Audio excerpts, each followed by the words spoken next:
A 19-year-old young man named Reggie Cole entered one of the strongest prisons in America, where he had to face the king of this prison, who was dubbed El Diablo, which means the devil.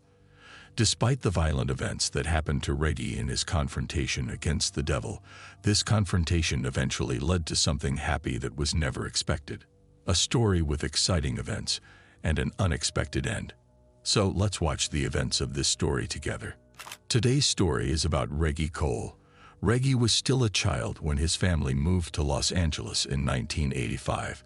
They moved to a dangerous area where the crime rates and violence were rising continuously, and many gangs were operating. Reggie was the youngest brother of 2 boys and 2 girls. He was just 10 years old, and one of his older brothers, Kenny, who was 15 years old, joined one of the violent gangs in that area. With time, he began to get into big problems, and the gang he was in had skirmishes and violent armed conflicts with another gang. One day, the members of the second gang, the hostile gang, launched a surprise attack on Kenny's gang. They got into their car carrying their weapons, and they quickly stormed the area of Kenny's gang and shot at a group of them who were standing on the side of the street. Kenny was standing with them, and he was killed. After this incident, Reggie was devastated but kept trying to focus on his studies to get his mind off and try to forget what happened to his brother. His family was trying to help him overcome that hard situation he had been through. However, Reggie's environment had much more impact on him. Of course, because he was close to his late brother Kenny, he inherited his friends and acquaintances in this bad gangster world, and every year Reggie was getting away from his studies little by little until he decided to drop out and dive into the crime world following his brother's footsteps. What made the situation get even worse was the disintegration of their family and the separation of his parent. As for Reggie's brothers, his older brother, who is still alive, got a job in another city and left them. As for his 2 sisters, they got married, and each one of them lived alone with her husband. And his father, after he separated from his mother, left and lived alone in another place. No one stayed with him at home but his mother. His poor mother was not able to control him, and every day she was devastated as she saw him getting away from her more and more.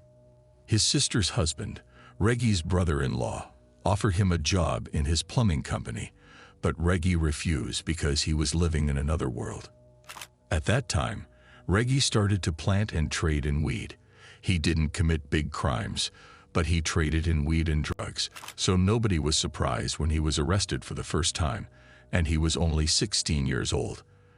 The police saw him in the street and tried to ask him some questions, but he refused to cooperate and tried to escape.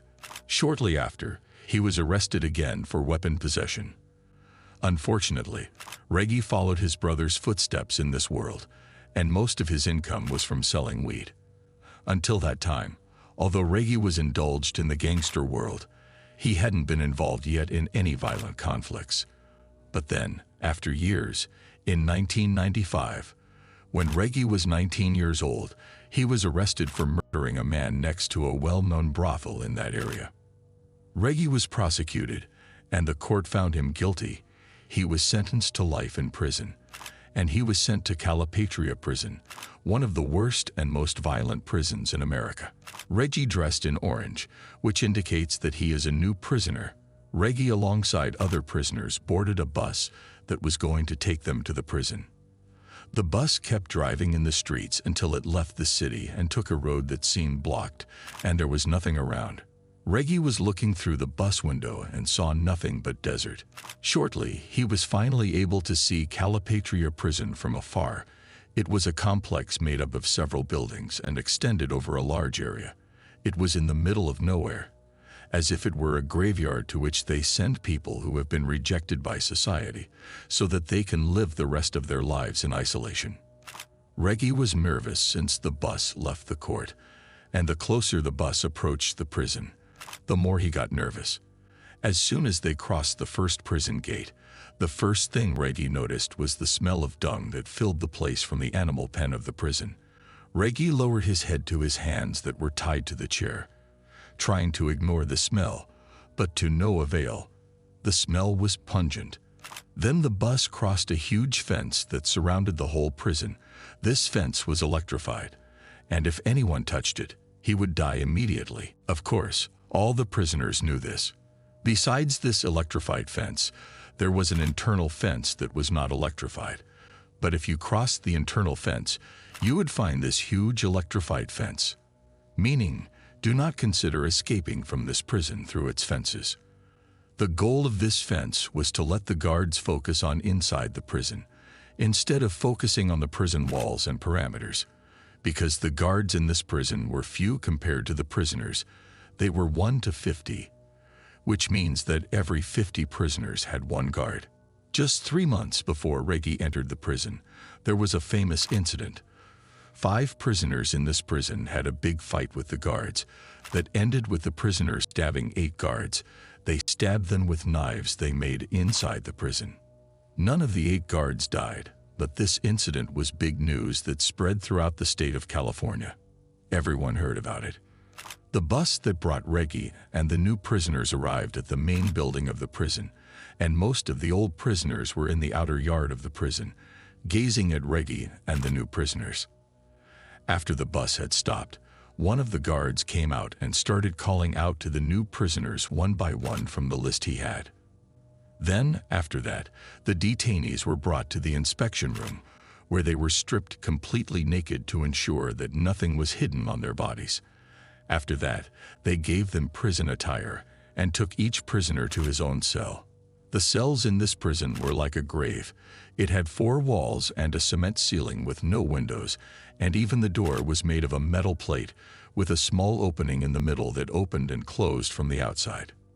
This cell had a double bed, a sink, and a toilet. Reggie entered the cell and started discovering the place, looking right and left, until he noticed a person sleeping on the bed below. This person was his cellmate. As soon as the latter saw Reggie turned his face to the other side, avoiding eye contact with him. Even though this cellmate was the person closest to him most of the time, Reggie did not know who he was, so he did not want to provoke him by mistake. He could be a dangerous person. Reggie was convinced that to survive in this place, he must avoid even talking with the other prisoners.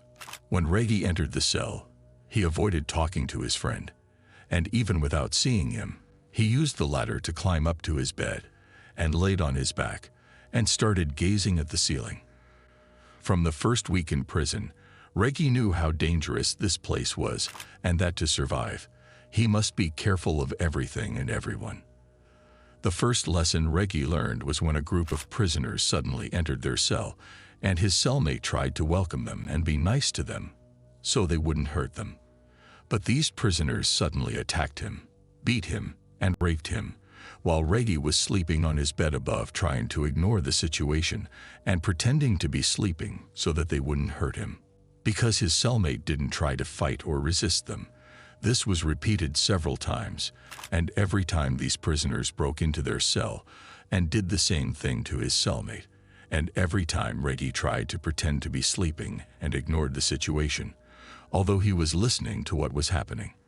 From that time, Reggie realized that he needed to fight to survive in this place. He noticed that many of the prisoners had handmade knives, which means they used normal things, but in one way or another, they turned them into knives and sharp things. So, he also had to make his knife. The only tool he had was his toothbrush. Using a stone, Reggie kept sharpening the tip of the brush until it became sharp and ready to be used in stabbing. So his toothbrush became his knife. Every day, the prisoners had the right to go out to the prison's outer yard. Reggie, while watching the situation, noticed that most of the prisoners were in gangs, and he felt that he would need to join a gang that would protect him and back him up. But the problem is that it was hard for new prisoners like him to join a gang immediately. They had to prove themselves first.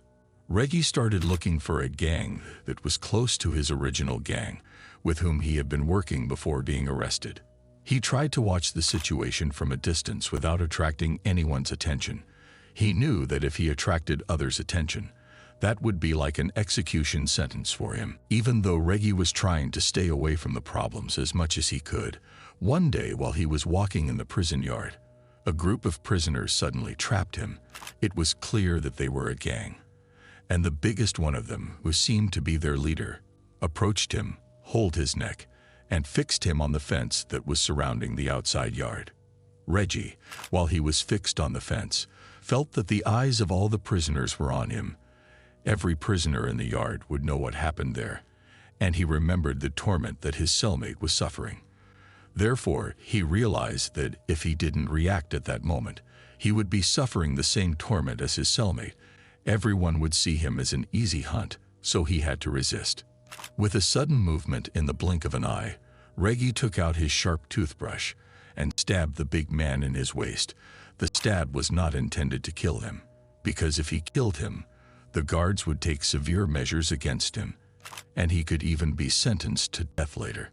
The goal of the stab was to be a strike of intimidation and to prove himself to everyone. A message to everyone that Reggie is not an easy person that anyone can dare to attack. After the stab, the gang that was trapping him dispersed, and even the big man who was holding him retreated so as not to receive a second attack. Reggie's resistance made him classified as a dangerous person and began to have a reputation among the prisoners.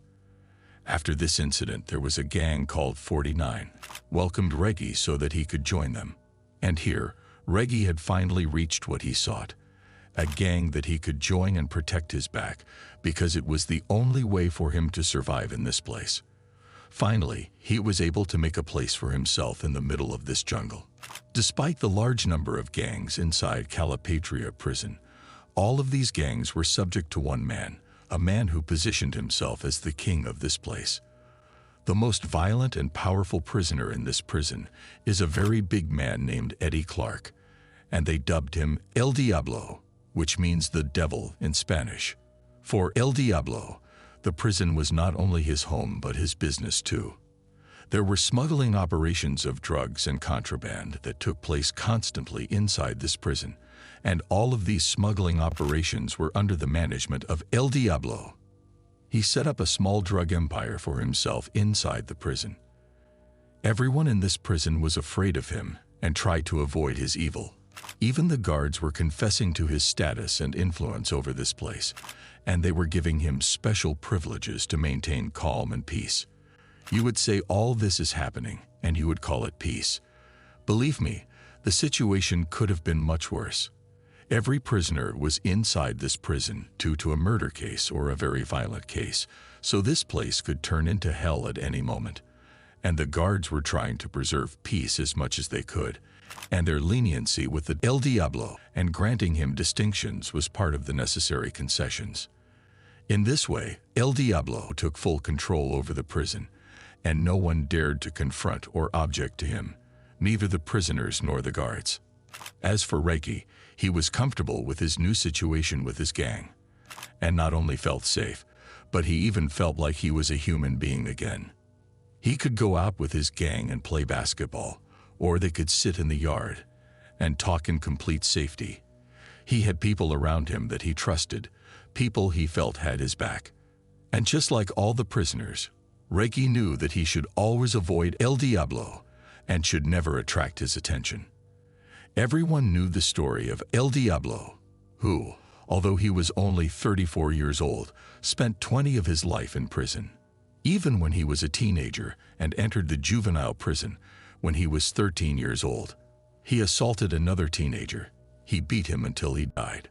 He was a savage from a young age. After he turned 18 years old and got out of the juvenile prison, he returned to the world of gangs, and it did not take long until he was arrested again after he broke into an old woman's house, assaulted her, and killed her son, who tried to defend her in front of her. From that day, he was in prison for a life sentence. This means that this savage fully deserved his title. The problem was that El Diablo was moody and could even suddenly turn on his closest followers. No one was safe with him, and of course, since he was the king in this place, he always got what he wanted, no matter what the situation was. Over the next 2 years, Reggie lived a relatively quiet life in this prison. He stayed away from El Diablo and did not get into any problems or make enemies for himself. 4 years passed, and things were calm. During these 4 years, Reggie directed a lot of his effort and energy to exercise and strengthen his body and muscles, so he built himself a very good body.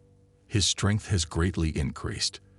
The emaciated teenager who entered this prison when he was 19 years old has become a 24-year-old young man with a strong muscular structure.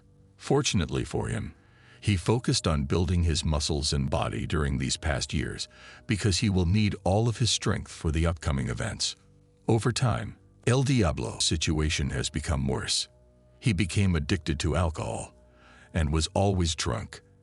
And when violence and drunkenness are mixed, they will give you a result worse than anything you can imagine. Even those closest to El Diablo have become afraid of him. Just one wrong look from one of them could make El Diablo hit him, stab him, or even rape him.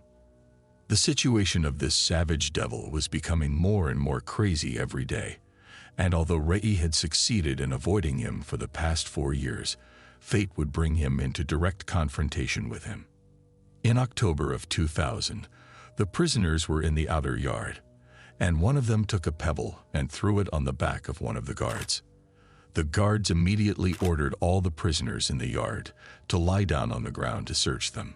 During the search, one of the guards saw a handmade knife that the prisoners use, thrown on the floor. Maybe one of the prisoners threw it before the search so that they would not discover that he had it. The guards did not know that the knife belonged to El Diablo's cellmate, who was his closest assistant and most trusted person. The guard raised the knife and asked the prisoners, "Who owns this knife?" None of the prisoners spoke a word, although many of them knew who this knife was for, because if any of them spoke, it would be as if he had condemned himself to death. And all of them knew that El Diablo was going to do something to protect his assistant and close friend. At that moment, El Diablo himself was lying on the ground with the other prisoners. He raised his head and began to look around among the prisoners, looking for someone whom he could accuse. By coincidence, his eyes fell on Reggie, who was performing a painting task in the outer yard, because the prison administration used to allow the prisoners to do manual maintenance work inside the prison. So they assigned Reggie the task of painting one of the walls of the prison's outer yard.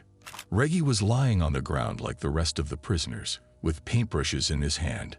He felt the moment when the eyes of El Diablo fell on him, and he knew that he was intending to do him bad. El Diablo raised his hand and pointed at Reggie and said to the guards, "This one. This one is the owner of the knife." In the few seconds that followed, Reggie's mind began to imagine the future and make his calculations. If they added a weapon possession charge to his sentence, this would not affect him, because he was already sentenced to life. Nothing would be changed. But the thing that would be affected is his status and reputation among the prisoners, and as soon as he submits to the charge that El Diablo falsely imposed on him, everyone will see him as a weak person. He would become a target again, and the remaining prisoners would consider him an easy prey, and many of them would dare him.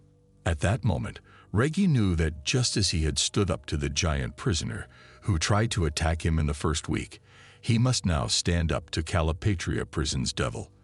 As soon as the guards asked Reggie about the knife, his answer was, "No, it's not mine."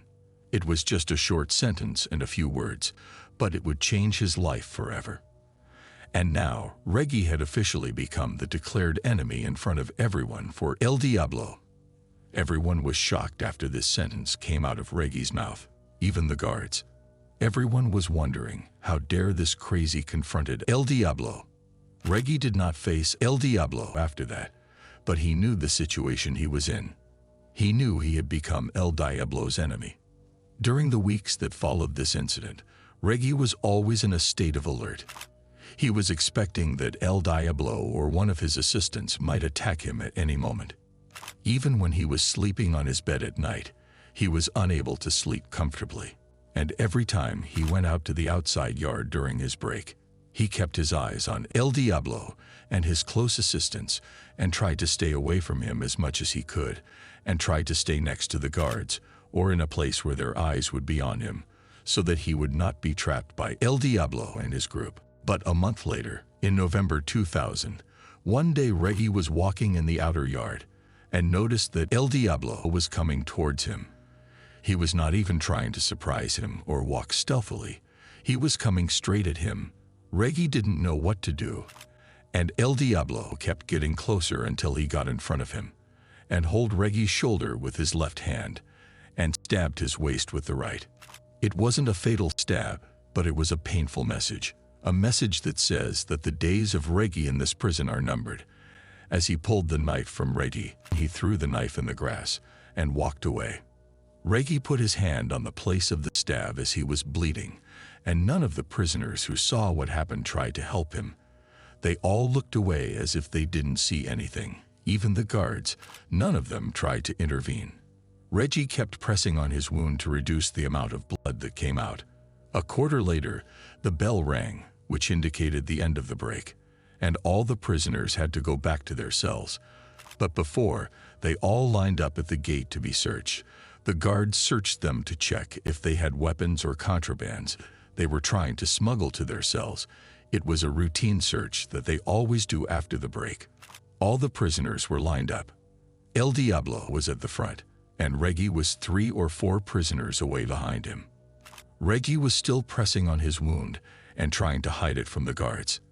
But the wound was not the only thing that Reggie tried to hide. He was also hiding his knife that he took from the outer yard. He had buried a knife in a hole and hidden it carefully so he could use it when he needed it. A few minutes before leaving the yard, he took out the knife and stood in line, waiting for his turn in the search, with the knife in his pocket.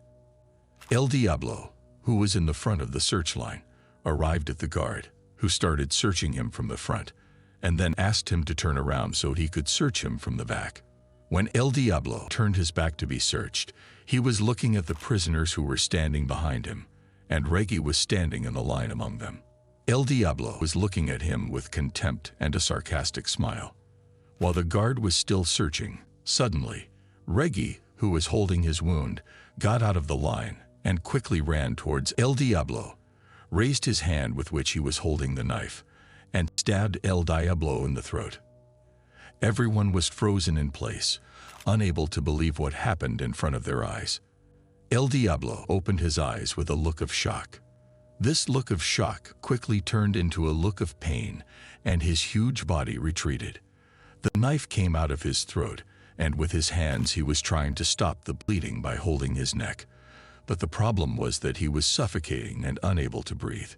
Everything happened in a few seconds, during which El Diablo fell on the ground, writhing in pain, and before the guards could move or do any reaction, Reggie laid down on the ground and put his hands above his head in a clear sign of surrender, saying and shouting, "I know what I did. I know what I did," trying to prove to the guards that he wouldn't expose others' lives to danger and that his only target was El Diablo. Reggie was arrested immediately by the guards and put in solitary confinement. The whole prison was in a state of alert that night. El Diablo's death could lead to a huge mess in the prison, so all prisoners were locked up in their cells and forbidden from leaving for any reason. Reggie now faces his second murder crime, which means that if he was tried, there was a high probability that he would be executed, and there was not almost any chance for Reggie to avoid being convicted of this crime. Everyone saw what happened, and he admitted it. The only thing that could save him was to say that he committed this crime in defense of himself, and this was relatively true. But even if he succeeded in convincing the judge that this was in defense of himself, and even if he was able to avoid being sentenced to death, he would be sentenced to at least 10 years in solitary confinement. Reggie was very pessimist to the point that he was seeing the future ahead dark, even when they presented him with a list of lawyers who were appointed by the state and who could represent him for free in court. He didn't think much about the matter and chose any lawyer from the list randomly, because he thought that, in the end, the result would be the same. But his belief was very wrong. The random lawyer he chose, Christopher Blort, would do something he was not even dreaming of. This lawyer Christopher would discover something that would change everything. Everything had started when he began to delve into the files of the original case because of which Reggie was imprisoned, the murder case that took place in 1994 in front of a brothel. The victim in this was a 29-year-old man named Felipe Gonzalez. When two police officers arrived at the crime scene, they were a male and a female officer. These two officers were able to find the manager of that brothel, whose name was John Jones, and they arrested him for questioning because brothels are illegal. John Jones became the main witness in the case, and according to his words, he saw everything that happened that night from the second floor of the brothel. The victim, Felipe Gonzalez, came to the brothel, stopped his car, got off, and knocked on the door of the brothel. He asked to meet a certain person, but they told him that the person he was looking for was not there. After that, Felipe returned to his car, and suddenly 3 armed teenagers approached him. It was clear from their appearance that they were members of a gang, and they asked him to give them money. But Felipe Gonzalez did not speak in English. He did not understand them. Suddenly, these 3 teenagers shot him dead, and they ran away through one of the alleys. John Jones said that he noticed one of these teenagers limping while they were running away, so he assumed that he was shot during the attack, either by one of his friends or maybe he shot himself by accident. The police officer who was responsible for this case, this was her first crime case, so she began to look for criminals that were arrested for other cases in the same area where the crime took place. One of these criminals was Reggie. Reggie was 19 years old at the time, and as it was mentioned before, he was working with a gang selling weed. And on top of that, he was shot in the leg. He was in accordance with the descriptions that John described of the teenagers who killed Felipe Gonzalez. Based on this, Reggie was accused of murder, and he was sentenced and imprisoned. As the lawyer delved into the files of this case, he found many things that would take away the accusation of Reggie. Imagine that it took him 3 years to prove that Reggie had nothing to do with this crime, the crime based on which he was sent to prison. And the lawyer proved with scientific evidence that Felipe Gonzalez, the victim who was killed, was shot from a high place because the angle of entry of the bullets into his body was as if they were coming from above. This means that it is impossible for the person who shot him to have been standing at the same level as the street where he was shot. The shot came from one of the neighboring houses from an upper floor. It could be from the window of the brothel manager, John, who claimed that he saw the teenagers shooting Felipe Gonzalez, which means maybe John is the killer. Moreover, there were no fingerprints or DNA at the crime scene or witnesses indicating that Reggie was the criminal. Even John, the manager of the brothel, later retracted his testimony and said that he told the police what they wanted to hear in exchange for letting him run the brothel that are illegal in America. But the biggest thing of all this evidence, and what the lawyer discovered, is that the wound on Reggie's leg, for which he was accused, was a bullet wound, but it was an old wound. Reggie was hit by the bullet when he was 13 years old, meaning 5 years ago before the crime he was accused of. And it is certain that when the police saw this wound, they knew that it was an old wound and that Reggie was not even limping.